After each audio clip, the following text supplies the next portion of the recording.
to actually time the gap. Now there is the SL63 AMG. It's got torque 800. It's a 410 kilowatt output. It's a 5.5 litre bi-turbo. I got to drive it a couple of days ago. I'm very jealous. And Mick Doohan had a crack at me for driving like I was going to the shops.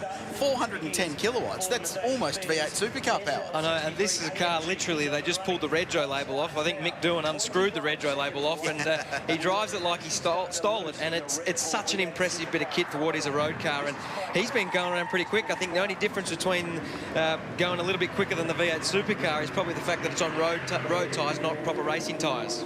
So 16.8 seconds separating the first two cars, and you'll see the speed comparison here too. So that will keep you up to date as to whether or not that V8 supercar can bridge a gap to the Mercedes, and whether, again, the Formula One car can bridge the gap.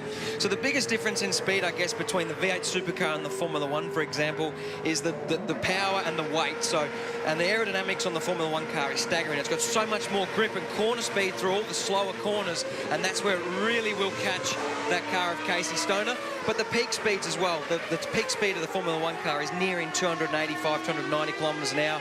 Casey Stoner a lot closer to 265 k's, and Mick Doohan would be around about 250 kilometres an hour. 23.9 seconds was the gap between the V8 car and also then the F1 car. So I wanted to ask you as well, in terms of when we see the F1 car making up the speed, where is the ability for an F1 car to make up the speed? Is it the acceleration out of the corners? Is it just the sheer pace of the car? It's a combination of everything. I mean, the V8 supercar has 600 horsepower. It's got a lot of speed, but it's nearly, over a ton in weight. So getting that car around the corners is not as easy as a Formula One car. It's got a lot of aerodynamics. It's very light. So the corner speeds, entry, mid-corner and exit speed is superior to that of the V8 supercar. So there's Mick Doohan out of that fast chicane around the back of the circuit. So many great scenes there over the years at Albert Park. There's Casey Stoner, so you can see the gap closing in. The Red Bull racer, this is the car that he runs in the Dunlop V8 Supercar Series, the second-tier V8s. Had his debut 2 weeks ago on the streets of Adelaide. You caught up with him yesterday. Great chat, by the way.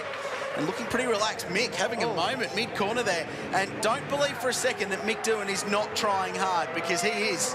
And David Coulthard not yet in sight, guys, so he's not even in the screen. Oh, here he comes. This is quite a funny experience when you're driving that V8 supercar. The Formula One car looks like a bee or a wasp in your mirrors, and then all of a sudden it comes howling up behind you, and this sets up to be a great finish. Have a look at this. This will be really close, in fact, but David Coulthard will just get there. The three cars across the line covered by 0.3 of a second. So the handicapping is bang on.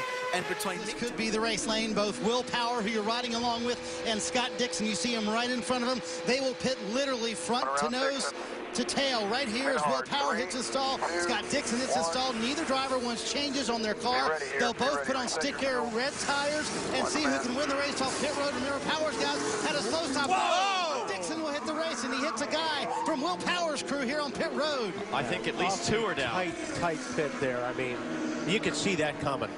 Oh, you hate to see that. And to see them both up, at least. Very the anxiety of everybody. Let's watch this here.